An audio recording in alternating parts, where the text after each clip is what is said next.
You are Locked On Syracuse, your daily podcast on the Syracuse Orange. Part of the Locked On Podcast Network, your team every day. This team is much more athletic than they were a year ago. We heard in the State of the Program address on the Syracuse Orange YouTube channel from head coach Adrian Autry and general manager Alex Klein that they want to build a team and have a team that can get out and run in transition, be athletic, play above the rim. We heard all those fancy terminology buzzwords from those guys in their State of the Union address. And well, in order to do that, in order to be a team that wants to get out in transition and score a lot of fast break points, you got to be pretty athletic. And I think for the most part, Syracuse has made its team more athletic than they were a year ago. For context, we discussed earlier on in the podcast how Syracuse actually wasn't terrible on offense. They were upper half in the ACC. But let's get into their fast break points a year ago. That was bad.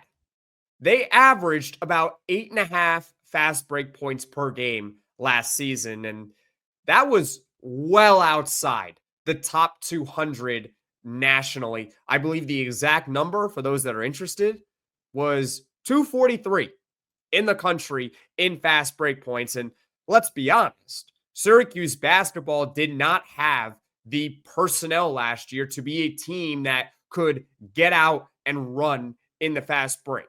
It doesn't mean that Syracuse, well, they were ultimately a bad team, but just because you're not necessarily good in the fast break doesn't mean that you can't be a good basketball team. But in the case of Syracuse, they did not have that personnel to be a team that could score a lot in transition last season. They were just too reliant on being really a half-court offense. But the fact that Syracuse is more athletic this upcoming season, I think that's one of the ways that they can really get better on offense, which again, was not actually that bad a season ago.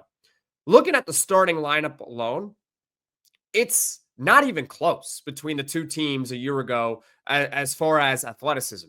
Your point guard is now Naithan George versus Jaquan Carlos last season.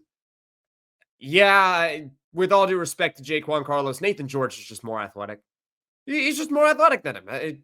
Forget being a better player for a second. He's just more athletic. He can run and get out in the fast break. Your shooting guard, it remains J.J. Starling, who J.J. Starling, maybe his best attribute is his pure athleticism. And I don't even think TV does him justice or enough justice. If you actually watch him in person, there are times during a game where he's just moving at a different speed. And I don't care who the opponent is. He sometimes will move at a different speed. He is sometimes a blur on the court. That guy is athletic. For all his faults and the fact that I'll criticize him for not being a good free throw shooter or not necessarily a good defender or not a good outside three-point shooter. I'm wearing all of it. I understand that he is not a perfect player. But arguably his best attribute is his athleticism. The dude can run. He can run. Your small forward is Nate Kingz versus Chris Bell a year ago. And I think at worst, when you're looking at Kingz versus Bell as far as athleticism, I think you're looking at a push. That's the worst case in my opinion, but I do think that Kingz is a better athlete than a guy like Chris Bell. Your power forward remains Donnie Freeman from a season ago, and I consider him or not more athletic. I consider him about a decent athlete. He doesn't have cinder blocks for feet. He can move around a little bit for a power forward, obviously. I mean, it's demonstrated by the fact, the guy can somewhat shoot threes at a relatively decent clip. 33% at 6'9", 6'10". Yeah, he's pretty athletic. He can run. No doubt about it. And then your center. It's William Kyle versus Eddie Lampkin. Eddie Lampkin is a better player than William Kyle. I'm sorry. I hate to be the bearer of bad news. Eddie Lampkin's better. But William Kyle is different.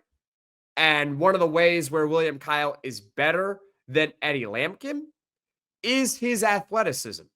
With all due respect to Eddie Lampkin, he just wasn't a guy who was going to run out in the fast break. That's just not his game. It's not. Some guys have strengths, some guys have weaknesses, and that is not his game. He was a half-court player. He was somewhat good around the paint, although his finishing left a little bit to be desired, but he was a good rebounder. He was a good passer.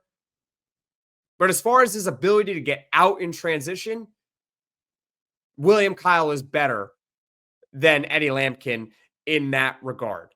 So when you're just looking at the starting lineup alone for this upcoming season versus last year, I think it's fair to expect that this is going to be a team that could get out and transition at a much better rate and score more fast break points than they did a season ago. And then you look at the bench, and I'm not going to sit here and rattle off every single player, but you got Sadiq White, who is an athletic freak coming out of high school. He is an above the rim type player. He is going to have multiple plays this season that you can put on a highlight reel and say, oh my goodness, this guy is amazing. Whether or not he actually is amazing or not, he's going to have those moments where he dunks on three people. It's just going to happen. He's an above the rim player. He can get up and down the floor, great in transition, very excited. In fact, I think that's where his offensive output is mostly going to be as a true freshman. I'm not necessarily sure about his shooting, but his athleticism, that I'm confident will transition to the next level. No pun intended. Then you got Kiyan Anthony. I think it's fair to say that he's athletic, right? Obviously, he's athletic. Even your backup center and a guy like Ibrahim Soare, I mean, he's more athletic than Naheem McLeod. So when he's in the game, Syracuse should still be able to get out in transition with Ibrahim Soare on the floor. So top to bottom, and again, I did not mention every single player. I understand that. But this is one of the ways where I think Syracuse is going to be better offensively, which is going to lead into the overall theme, a top 5 offense in the ACC.